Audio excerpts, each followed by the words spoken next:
Andrew Coscoran, you safely made it through the first round of the men's 15, or your first round of the men's 1500 metres. Can't say the same for many of the athletes in your heat with a big fall. I heard you weren't aware of what was going on behind you, so you got yourself in a good position and stayed out with trouble for your heat. I think when I made my move, I must have just missed it, fortunately. I made a move around to take the lead, and apparently there was a big fall behind me, so fortunately I avoided that and I'm safely through. Did you get to see Nick's heat where it was quite argy-bargy, a lot of elbows going, a lot of, a chance of a lot of athletes to fall in that first round? Did you get a chance to look at that and decide, obviously, yourself, to stay out of trouble?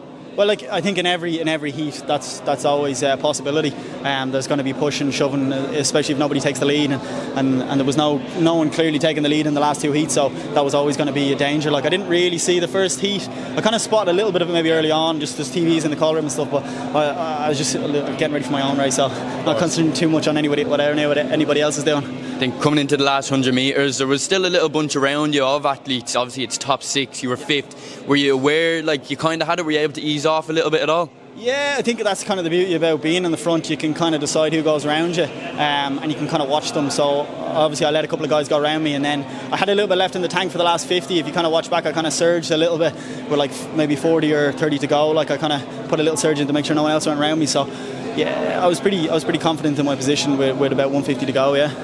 Good round there in the first heat. Of course, you've been racing on the Diamond League circuit as well. You've been mixing it with the biggest in the world over the past couple of weeks since the start of your track season. Yeah. Confident now heading into the final that you've been mixing it with the big guys over the past while?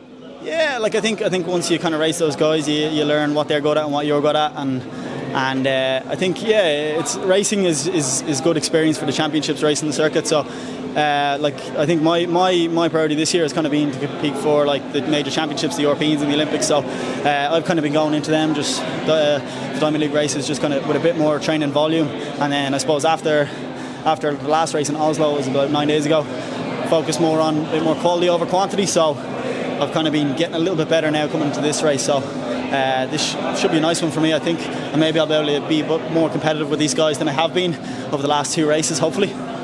Well, look, well done today, Andrew. Safely through, and we're looking forward to seeing you in the final as well.